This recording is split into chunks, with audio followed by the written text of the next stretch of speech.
آخی همون لباسی که زنن میپشانه، فرزندن میپشانه، والله نه لباسی عایشه است، نه لباسی فاطمه است، نه لباسی زنهای ایشانات است، نه ای ملاحات است، نه ای اصحاب پیغمبر است، نه ای رسول الله است. با خود بیایی امروز او لباسی که بالای ما آوردن از زانو بالا و از آرنج بالا، والله لباسی ملت تاجیک نیست. قسم به خدا ملت تاجیک و ملت مسلمان این خیلی لباس در حیاتش دیدگی نیست. لباس تو ای زنی مسلمان، لباس تو ای مردی مسلمان، لباس محمد و زنهای محمد است. تا درجه به مسئولیت شدیم که والله در مسجد همه غیبت هست، سخن ای سیاست هست، از همه چیز هست، اما سخن خدا در مسجد نیست. پس این ملت کجا بروه؟ پس مسئولیت این ملت در دست کیست؟ اگر این خاندان تا خودت اگر فرائض الهی را تعلیم نتی، اگر سنت پیغمبر را تعلیم نتی، اگر همون قرآن تعلیم نتی، پس به فرزندی تو کی رحم میکنه که خودت رحم نکردی؟ الحمدلله رب العالمین والصلاة والسلام على أشرف الأنبياء والمرسلين وعلى آله وجميع صحابته أجمعين، أما بعد، فقال الله: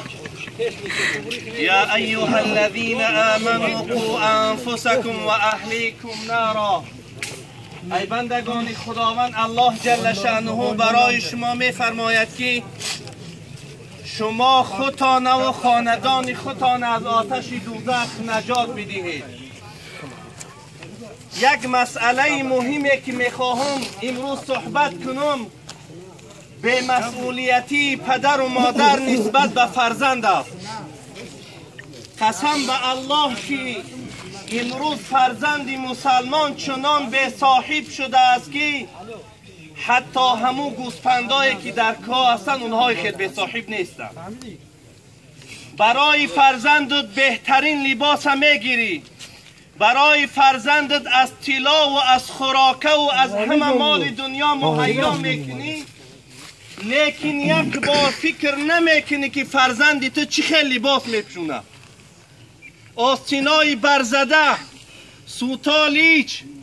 گریبان ها همه میتاوه. شاید که ده همه خونه ها انتن ها هم باشه که همه کنایه‌های فاحشگی هست. با وجود این باز کناها یا همون فاحشه هایی که شیرخانی میکنن با فرزند تا همون را اجاره میگیری و همون سیدیش هم یاری میمانی که دختر یاد بگیره. پس چی مسئولیتی داری در پیش خدا؟ رسول اکرم صلی الله علیه و سلم میفرماید هر کسی را که الله جل شأنه مسئولیتی داد، ای پدری عزیز، ای مادری عزیز، ای موی سفیدی عزیز، اگر این امانت الهی را خیانت کنی و روز قیامت به خدا و پیامبر روبرو شی، رسول اکرم صلی الله علیه و سلم می فرماید که جنت من برای تو حرام کردم. این سخن پیغمبر از الله جل شأنه است. یک بار به خودمون بیاییم که به خدا قسم فرزندامو تای ترسگاه بازی میکنند در ها، دخترام آستینای برزده هممو به قواره در خونه ها مخواهیم، زنامو در بازار خرید کنی میروند. به خدا قسم عیب است اگر از خلق خدا از الله هم حیا نمیکنی، از خلق خدا حیا کن. نخواد تا این درجه را رسیده باشه که زنت و فرزندت پاهاش بالا که اگه روز تا گه در بازار هست، لیکن غیرت مثل یک غیرت یک حیوان نیست که بخیزی برای خودت خرید کنی و مانی او را در خانه بیسته. آخی همون لباسی که زنن میپشانه، فرزندن میپشانه، والله نه لباسی عایشه است، نه لباسی فاطمه است، نه لباسی زنهای ایشانات است، نه ای ملاحات است، نه ای اصحاب پیغمبر است، نه ای رسول الله است. پس اگه خطا در جای همون اصحاب رسول الله مان دعوای مسلمانی داری، کجا شد لباسی مسلمانی؟ کجا شد او آستینی درازد؟ کجا شد او روی مالکی گردن تبار میکرد؟ کجا شد اون نصیحتت که این سفید که درها نصیحت میکنی امروز اونم بس کرده؟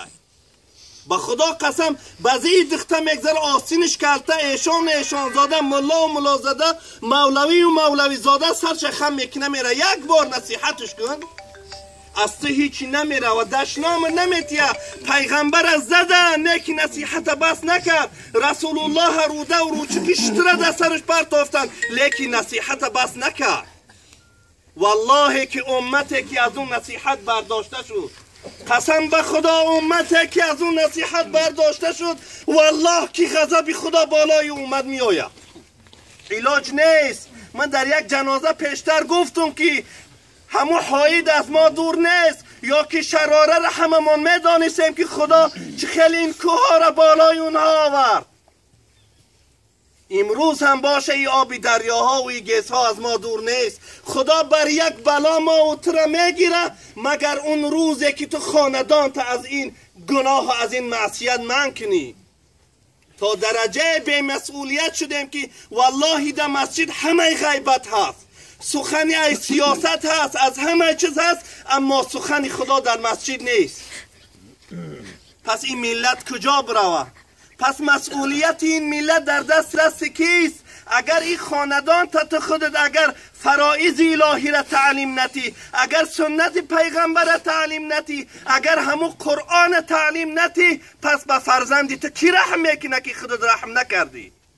اگر داخل شدن دوزخ برای دخترت خودت رحم نکنی هیچگاه یه همسایت رحمت نمیکنه با خود بیایی امروز او لباسی که بالای ما آوردن از زانو بالا و از آرنج بالا والله لباس ملت تاجیک نیست قسم به خدا ملت تاجیک و ملت مسلمان این خیل لباس در حیاتش دیدگی نیست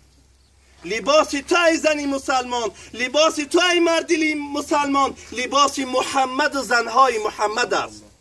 دعا کنیم که الله جل شانو سفر این حاج باوا را به خطر گردونده باشد و صحبت خدا و پیغمبر خداوند روز قیامت نصیبش کرده باشد بهترین جنت که جنات الهی است به فضل کرمش او الله این بابی مان نصیب کرده باشد یا رب العالمین الله اکبر